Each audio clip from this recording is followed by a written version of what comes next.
Hello everybody, ఈరోజు టేస్టీగా ఉండే మసాలా వడలు ఎలా చేసుకోవాలో చూద్దాం. శనగపప్పు 2 కప్స్ తీసుకున్నాము. 1 కప్పు అలచందపప్పు లేకపోతే అలచందలు కూడా వేసుకోవచ్చు.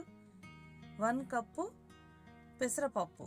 ఈ 3 కలిపి ఒక 5 గంటలు నానబెట్టి మంచిగా జాలీలో పోసి వాటర్ లేకుండా చేసుకోవాలి. ఆ తర్వాత ఒక 2 పిడికిళ్ళ పప్పును తీసి పక్కన పెట్టేసుకోవాలి. ఆ తర్వాత ఒక మిక్సీ జార్ తీసుకొని కొంచెం వేసుకుంటూ బరకగా మిక్సీ చేసుకోవాలి. ఇలా స్మూత్గా అస్సలే చెయ్యొద్దు. ఇట్లా బరకగా చేస్తేనే మంచిగా కరకరలాడుతూ ఉంటాయి. ఇంకొంచెం సాల్ట్ వేసుకొని మొత్తం పప్పు ఇలా మిక్సీ పట్టుకోవాలి.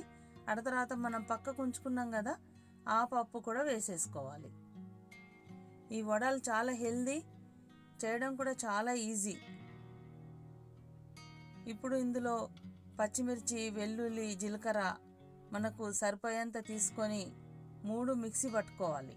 ఇలా మిక్సీ పట్టుకున్న పేస్ట్ను ఈ పప్పు కలుపుకోవాలి.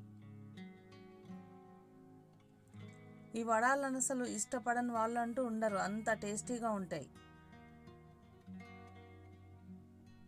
ఇప్పుడు పాలకూర మంచిగా కడిగి వాటర్ లేకుండా చేసుకొని తీసుకోవాలి. కొత్తిమీర, కరివేపాకు ఈ 3 ఇందులో వేసుకోవాలి. పాలకూర లేదంటే తోటకూర కూడా వేసుకోవచ్చు, చాలా బాగుంటాయి. ఉల్లాకున్నా అది కూడా వేసుకోవచ్చు.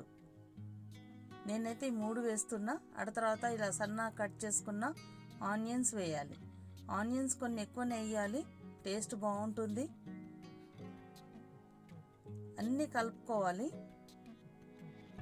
ఇది ఇప్పుడు కొంచెం పెద్ద గిన్నెలో వేసుకొని కలుపుకుందాము. తర్వాత కొంచెం పసుపు వేసుకోవాలి. పసుపు వేసుకొని మొత్తం కలిపేసి టేస్ట్ చూడాలి. తక్కువ అనిపిస్తే కొంచెం సాల్ట్ వేసుకోవాలి. ఆ తర్వాత మెయిన్ ఇంగ్రీడియంట్ ఇప్పుడు బియ్యం పిండి.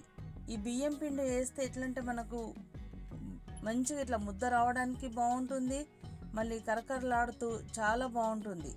1/2 కేజీ పప్పులు అనుకోండి, ఇవన్నీ కలిపి 1 టేబుల్ స్పూన్ వేయాలి. ఇది 1 కేజీ కాబట్టి నేను 2 టేబుల్ స్పూన్ వేసినాను. ఆ తర్వాత ఒక మూకుడు పెట్టి నూనె వేడైంది. ఇలా చేతి మీద ఒత్తుకుంటూ అయినా వేయచ్చు, లేదంటే ఒక క్లాత్ మీద అన్నీ ఇలా ఒత్తేసి నూనెలో వేయాలి. ఇప్పుడు మనం పకోడీ చేసుకుంటాం కదా, సేమ్ అలాగే. కాకపోతే ఈ వడలు కొంచెం లావుగా వేస్తున్నాము. మీడియం ఫ్లేమ్ మీద మనం ఫ్రై చేస్తేనే లోపల దాకా మంచిగా ఉడికి కరకరలాడుతూ చాలా బాగుంటాయి. ఇలా అన్నీ వేసిన తర్వాత 1 నిమిషం సేపు కదలొద్దు, మనము స్పూన్ పెట్టి కలపొద్దు. ఆ తర్వాత అటు ఇటు తిప్పుకుంటూ మంచిగా గోల్డెన్ కలర్ వచ్చిన తర్వాత ఆయిల్లో నుండి తీసి టిష్యూ పైన వేసుకోవాలి. చూడండి, ఈ కలర్ వచ్చినాక తీసేయాలి. మిగతా వడలు కూడా అలాగే వేసుకోవాలి. కొన్ని వడాలకు నేను మధ్యలో హోల్ చేసి కూడా వేసుకుందాము.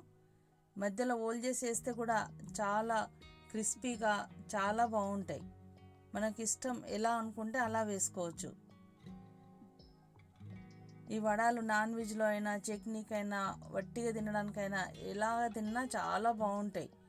చూడండి, ఇప్పుడు ఇవి లావుగా ఉన్నాయి, ఇవి మధ్యలో హోల్ చేసినాయి. 2 రకాలుగా చేసుకున్నాము. దేని టేస్ట్ దానికే ఉంటుంది, చాలా బాగుంటాయి. చూడు, మంచిగా కరకరలాడుతూ టేస్టీ మసాలా వడలు రెడీ అయిపోయినాయి.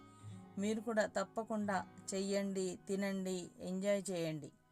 ఈ వీడియో నచ్చితే లైక్ చేయండి, షేర్ చేయండి, సబ్స్క్రైబ్ చేయడం మాత్రం మర్చిపోకండి. Thank you.